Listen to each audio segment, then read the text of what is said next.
అలా దూరంగా తను, ఇలా మౌనంగా నేను. మధ్యలో మాటలు లేవు, కానీ మౌనం మాత్రం గట్టిగా గొంతు చీల్చుకుంటూ అరుస్తోంది. చేరువులో ఉన్న చేరుకోలేను, అలాని మర్చిపోలేను కూడా. ఇది మరణం కంటే కఠినమైన శిక్ష అని మాత్రం చెప్పగలను. కమ్ముకున్న చీకట్లో అందంగా వెలుగుతున్న కొవ్వొత్తిని చూసి ప్రేమలో పడ్డాను ఆనాడు. రెప్పపాటి గాలి వేగానికి నన్ను, నా హృదయాన్ని మళ్ళీ అదే చీకటికి బందీని చేసింది ఆ కొవ్వొత్తి. నన్ను గాయపరిచింది ప్రేమ కాదు, నమ్మకం.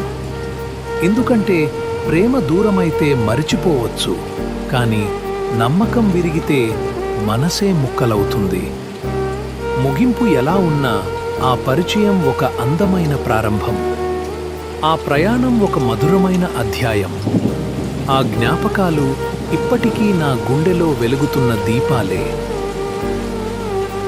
కొంత సమయానికి ఆమె వెళ్ళిపోయింది, కానీ ఆమెతో గడిపిన క్షణాలు మాత్రం ఇప్పటికీ నా లోపలే ఉన్నాయి.